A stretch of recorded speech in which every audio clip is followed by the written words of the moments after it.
talking about the foot and the ankle. So you'll see I've put there the foundation. Now, what I mean by that, the foundation, the foot and ankle, is essentially we know we can't build anything without it being on a good foundation. So when it comes to us runners, our foot and our ankle, that area, that is our foundation. So each time that foot hits the ground, and we're going to be doing that thousands and thousands of times during a run, we need to make sure that it's a strong foundation and a fully functioning foundation. So that's what we're going to talk about today.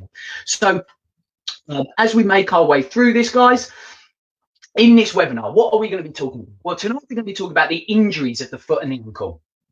So these are terms that you've probably seen in the group, may be familiar with them. But what I really want to do tonight, guys, is advise you on what these conditions are. Maybe it will resonate with some of you. Talk about some of how we might typically experience in these things, and ultimately what we can be doing to prevent them. So Achilles tendinitis, tibialis posterior syndrome, which is a complicated term. Sometimes it's termed PTTD, but again, very, very important for us runners. Plantar fasciitis, one I see talked about a lot in the group, so we're going to dive into that. And again, there was a great detailed podcast done by the running community about a week or so ago, I think it was now, that was really enjoyable. So if you want to understand plantar fasciitis in even more detail, dive into that one as well, guys. Shin splints. So I see this talked about a lot in the group, so we're going to dive in and talk about shin splints. Extensor tendinitis, peroneal dysfunction, and ankle sprains. So let's dive in and talk about it. But what first thing I have to do, guys, is to debunk some myths, okay? And this is around pronation. Now, you might be familiar with this term, but pronation is where the foot drops in, okay? But what pronation often gets this bad term, this bad feeling around this term pronation, that pronation is a big problem for us as runners. Well, what we need to understand is that pronation, so the ability for the foot to drop in, it actually allows us to absorb the shock. So when we hit the ground, if that foot was very rigid and in a straight, rigid position, we would absorb the shock, and it would create a lot of impact force running up into our body. So the ability to roll that foot in as we land, it softens the foot and absorbs that shock, and it allows us to then straighten the foot, or do what we call supination, which propels us forward. It's an important process. So what I want to say is pronation is necessary, and it is a good thing. It does help us. But overpronation is the problem. So if you've seen negative things and people say, oh, you might overpronate or you might have flat feet, then once we're doing that, that's when it becomes a problem. But I don't just want us to think that pronation is this terrible term, because actually we all have to pronate, and about 70% of us overpronate. So it's much more common to overpronate than actually just have what we term a neutral foot. So it's not perhaps the bad guy that we always think it is. Okay, so first of all, Achilles tendinitis, a very, very, very common one for us runners. What is Achilles tendinitis? Well, the Achilles tendon, fact for us about the Achilles tendon, it's actually our biggest tendon in the body. It's much bigger than people often think it is. We can palpate it and feel it at the back of our heel, just sort of in the ankle area, but it actually runs up about a third of the leg. So it's a much longer tendon than we realize. But as we know in runners, then we hit the ground and the absorption, the shock comes up into the body. So the first thing to absorb that shock is the calf area. So we typically experience, if we're suffering Achilles tendinitis, pain in the back of the heel. Now, there's a few conditions that we're going to talk about that might result in pain around the back of the heel, but this one's very central on that Achilles tendon, that sort of stringy-like structure at the back of the heel that you can feel. So as I said, it's the longest tendon. But with any tendon injury, guys, the important thing to do is we need to understand the muscles that use that tendon. So what is a tendon? If we're not sure, well, a tendon is something that joins a muscle to the bone to allow it to move. So we need to know if a tendon's got a problem where it's fixed to the bone, we need to know the muscles that are acting upon it. And in the case of the Achilles tendon, this is the calf area where we have the gastrocnemius and the soleus. So we're going to come on to talk about that in a little bit more detail, but they are the important things. So what we don't want to, you hear me talk about a lot, making sure that we're treating the cause, not just the effects. We might have pain in the back of the heel. So where we look at this picture here, you can see you've got this red area here, which is that Achilles tendon, or the thinnest bit of the Achilles tendon. Remember, I mentioned it's a much bigger tendon running right the way up here, but this is where we're vulnerable because it's the thinnest part. So we might get the pain in here, but we need to be looking further up, assessing those muscles that might be pulling on that tendon unnecessarily.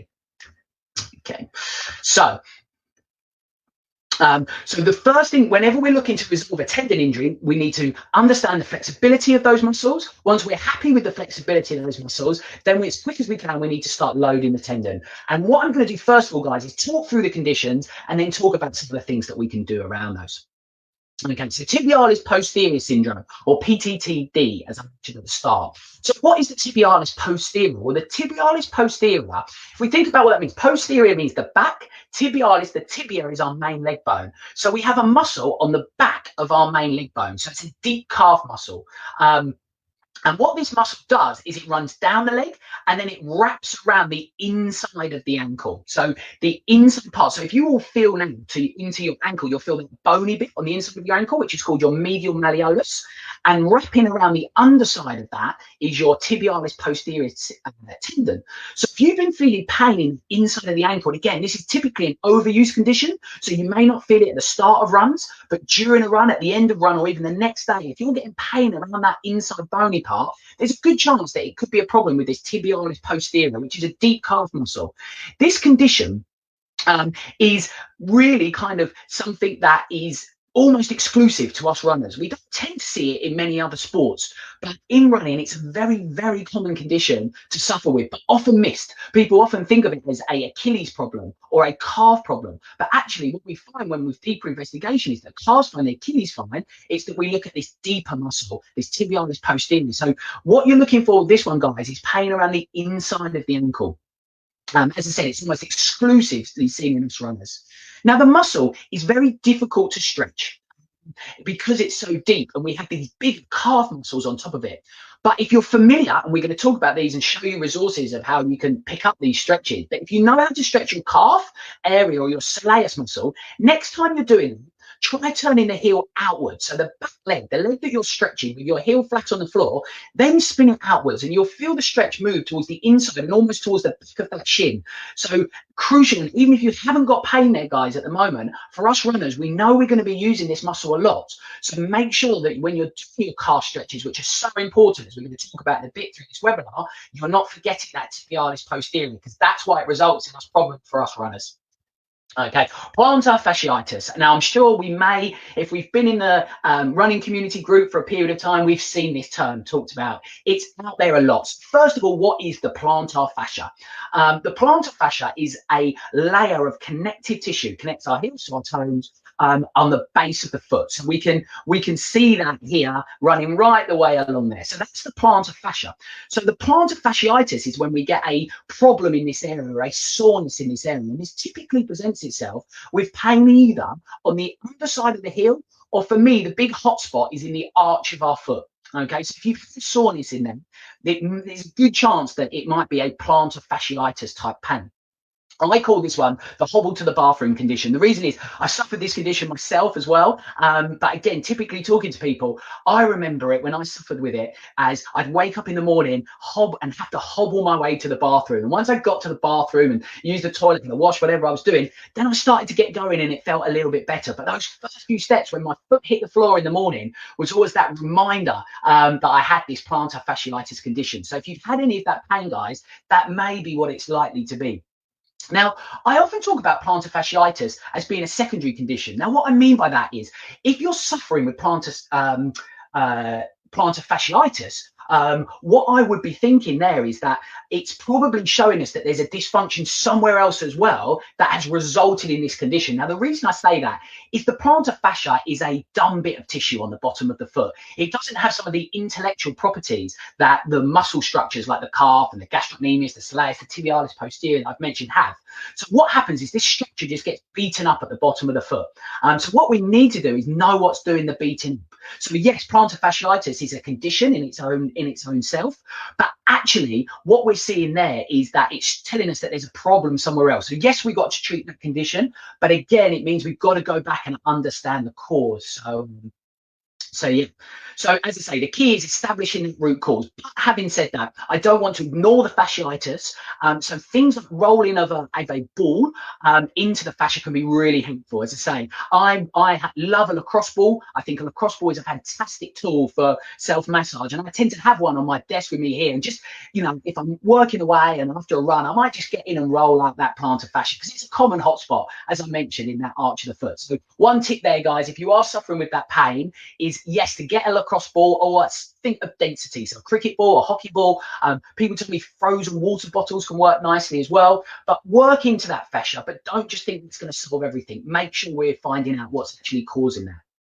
Okay, shin splints, another one that I hear discussed a lot. Now, us sports therapists, we're not a big fan of the term shin splints because it's a little bit misleading into what's happening. It almost makes the condition sound worse than it is. We're not having splintering or fracturing the shins when these are happening, because that sounds pretty gruesome. We tend to call it anterior compartment syndrome, which means that we have a problem in the front compartment of our leg. Now, the pain is typically felt on either the inside or the outside of the shin. Again, I think if you suffered shin splints, you're probably familiar with this, because unfortunately, it's a really, really sore condition, and it can feel like some kind of fracture of the bone. Hence, it gets this name, shin splints. But it's a very common condition when we might be increasing our mileage, whether we are one, a new runner taking to running and we start to suffer this pain, or two, we're looking to increase our mileage perhaps as we move through the distances. If we're going from a 10K to a half marathon to a full marathon, or as a lot of people I see perhaps are new to running and decide to jump straight in with a marathon, and our body just isn't ready for the demands that we're placing upon it. And what happens is these muscles, so you have what's called your tibialis anterior, which is the one on the outside of the shin, and the tibialis posterior, as we discussed earlier, which is a deep calf muscle.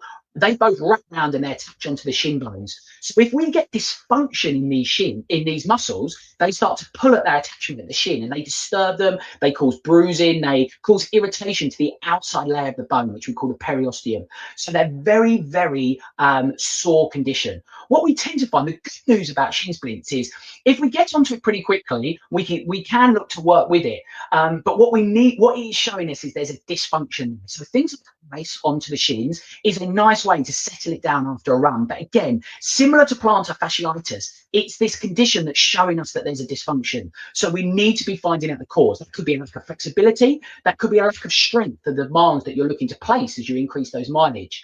Whichever way, we need to find the cause to ultimately really get rid of shin splints. We'll talk about them a little bit as we move through.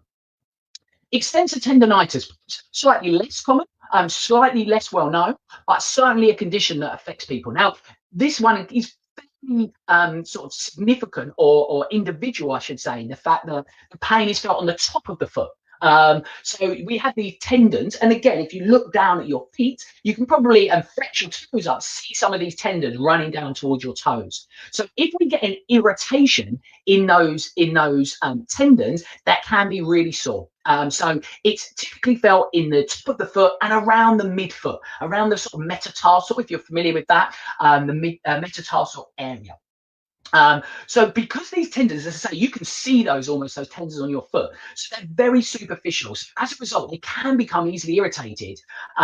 It's usually experienced just in one foot, but it can be experienced in both. So again, if you're suffering with this condition, guys, this is something that it could be. But one quick win sometimes is just to have a look at the tightness of your shoes. So as I mentioned, because it's very superficial tendons, what can happen is that we can do our shoes a little bit too tight, and that can rub as we run and cause some irritation. So just something to consider: are your shoes a little bit too tight? So are the laces too tight, or actually the shoes themselves? Remember, when it comes to running, we often talk about, and again, different people have different opinions on this. So again, jump into your comments. I'd love to hear your thoughts on this. But we tend to go a half size up, at least, really. But make sure you've got a comfortable fit on that shoe and you're not irritating these tendons. But again, if your shoes are good and they're quite comfortable, it's again telling us that there's this dysfunction, which we're going to come on to talk about. The peroneal tendon. Now, again, I talked with tibialis posterior about a very typical pain on the inside, the medial malleolus, that bony lump on the inside. Now, if we're talking about the opposite side, the outside of the ankle, you've got the same bony lump. This is your lateral malleolus. Now, around this wraps another tendon of your peroneal muscle. So your peroneal muscles are the muscles on the side of your leg. So again, if you look down, reach down to the side of your leg, you've got the calf, and then further around to the outside, you've got these group of muscles called your peroneal muscles. And the tendons wrap around that lateral malleolus, and one of them in particular comes and attaches into your fifth metatarsal, so the outside of your little toe. So again, these tends to be a overuse condition. So if you're starting to run, or when you finish a run, you're getting this pain almost running down the leg or around the sort of little toe side of your foot area, there's a good chance that that might be a peroneal tendon dysfunction. So as I said, they run along the outside of the leg, to summarize, and one of these muscle groups attaches onto that fifth metatarsal, which can be a problematic area. So if you've got that soreness around the little toe, we want to be investigating that peroneal tendon. So what the peroneal muscles are looking to do is to stabilize the ankle as we run, to prevent the ankle from rolling as we run. So for us runners, again, the problem, the reason the foot and the ankle is even, in my opinion, even more important than any other sport is that foundation that we talked about at the start. When we're running, I think a 7-mile run for me is about 10,000 steps. So if I'm doing a half marathon, I'm going through 20,000 times of having to have my foot stabilized as I hit the floor, impact force coming up through the foot. So when we consider that, it's no surprise that if I've got some dysfunction happening at that foot, it's going to cause me a problem. So that's why it's so important, really, for any injury. I think for us runners, if you said to me, the most important area for me to start with to work on, I would probably actually say the foot and the ankle. The hip, again, is very important. It's something we've spoken about. But I just think if we get the foundation right, we can work up from that. But if we're wrong at the bottom, we're always going to get problems up the channel. I hope that kind of makes sense, guys. So yeah, now ankle sprains, this is slightly different because I've mentioned that the conditions earlier, what we term an overuse injury. So we have two types of injury. We have overuse and we have acute injuries. Now, overuse injuries are injuries that come on over time. So perhaps we're doing something slightly wrong over a period of time. So us runners, if we're doing something slightly wrong, it will be found out and we result in a overuse injury. So the runners that we see in clinic, it's much more common for us to see overuse injuries. Acute injury is something that we suffer and we get instant pain, instant problems. So ankle sprains is slightly different because they're typically acute injuries. So as a result, it's less common in running. However, having said that, my most significant injury from running was running and stepping aside to let somebody go, and just putting my foot straight into a ditch that I hadn't seen. Big ankle sprain, big swelling, big problem. So yes, so that I'm not saying that they don't happen in running, but just to understand that difference between overuse and acute injuries. So just for you guys to understand as well, a sprain,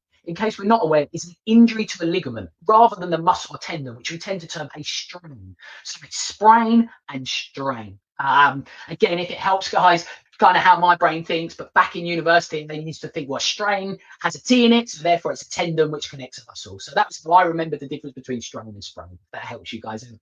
But yes, so this is where we get a damage to the ligament. Now, what we tend to see with ankles, guys, is that they are instantly very sore and suffer a lot of inflammation. So ankles can really blow up if we suffer those. So the first thing we want to do is be managing any ankle sprain with conservative measures. So this would be some rest and making sure that settles down.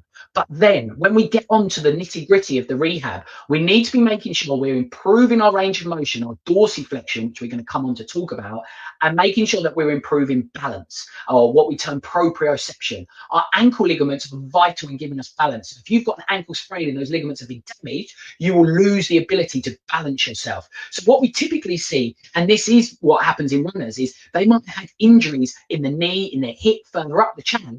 And when I talk about into their history, they say, well, it kind of started when I sprained my ankle a year ago, but my ankle's fine now, but I've got this problem somewhere else. But when we actually test that proprioception, or an easier way of thinking of it is balance, when we test that, we find that that's really restricted. So actually the problem has come about because the ankle ligaments aren't working as they should do. They are muscles around that are having to do that work of the ligaments, and that's what's causing the problem. So again, guys, if you're suffering an injury, then you have a history of ankle sprain, it's definitely worth investigating your proprioception or balance, because that's something that you want to rectify.